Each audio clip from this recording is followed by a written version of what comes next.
Hi everyone! Samahan niyo naman ako ngayon mga bet. Magbabayad na nga tayo ng enrollment fee dahil nga second sem na namin. Nagluto nga rin pala kami ng sisig tofu ng asim ng tokwa, kaya naman panis na yata tong nabili namin. At dahil nga second sem na ba, magbabayad naman nga tayo ng enrollment fee. Nung nakaraan pa nga talaga tong video na to, ang kaso nga lang wala akong ma-upload ngayon mga bet, kaya naman ito na lang talaga yung inedit ko. Huy, napakatamad naman ng tao na to.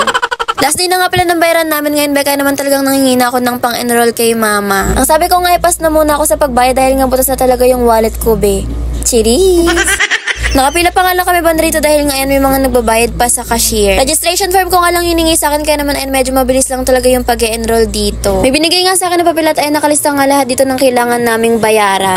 Nalula na naman nga ako ba dahil ngayon maghirap na naman tayo ng ilang buwan dahil sa bayarin na to. Cheers! Pagkatapos nga namin magbayad ng enrollment fee, kumain na nga muna kami dahil nga nakakagutom at sobrang init talaga sa labas. Para sa mga nagchichismis nga sa amin dyan, ayan, kumakain pa naman kami ng masasarap kahit papano. Uy! Pagkatapos nga namin kumain at gumalay, ayan, naghanap na nga muna kami ng friction pen dahil nga bala ko tong i-vlog. Pero nauna na nga yung vlog ko about friction pen, kaya naman kung hindi nyo pa napapanood, panoorin nyo na. Ito nga yung ballpen na nabubura gamit ang apoy, o diba parang magic lang. Kasama ko na nga rin pala itong paggawa namin ng sisig tofu mga be. Wala nga kaming magawa, kaya naman magluto na lang kami for today. Gabi na nga pala nung nakapamalengke kami, kaya naman ang akala namin ay hindi na kami makakabili ng tokwa. Pero ay nakahanap pa nga kami ng tokwa, kaya naman nahati lang natin to sa maliliit. Hindi nga pala ako marunong magluto ng ganito be, kaya naman kapatulong na lang tayo for today. Masarap nga tong pang food trip pa pang pulutan be. Huy!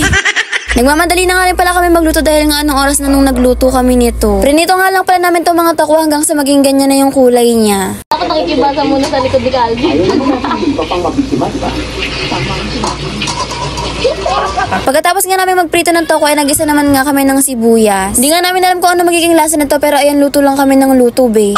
Kulang-kulang pa nga rin pala yung sog nito, pero go na natin yan. Nagtulong-tulong na nga pala kami sa pagluluto para nga mas mapabilis na natin to. Naglagay nga lang pala kami ng toyo, paminta, asukal at magic sarap. Wala nga kaming asin nung time na to, kaya naman ang ginawa na lang namin, dinagdagan na lang namin yung paglalagay ng toyo sa tokwa. Nakalimutan nga rin pala namin bumili ng siling green, kaya naman ay naglagay lang kami ng isang piraso. Grabe nga ba, ang dami namin pagkukulang rito sa tokwa na to.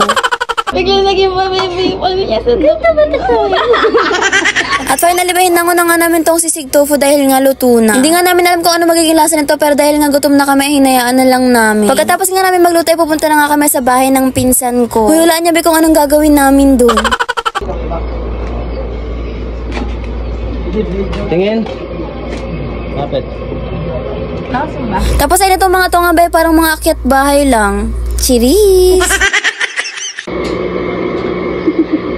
Akyat bahay.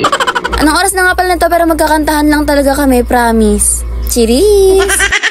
Pinawak na nga sa akin tong pichelpe dahil nga idol ko si Miss Jean Bilog. Huy! Damat. Naglagan mo ko ha. Nabasag yan Bilog.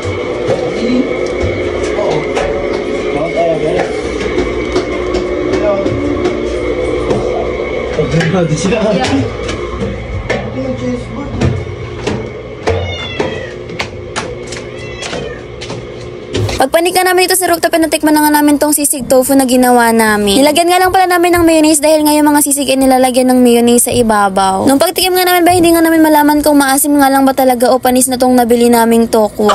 May pagkamaasim naman nga talaga yung tokwa, pero iba talaga yung asim nitong nabili namin. Kinain pa nga rin namin kahit na maasim, pero hindi naman sumakit yung mga tiyan namin, kaya naman siguro ay hindi pa to panis. Sino nagluto?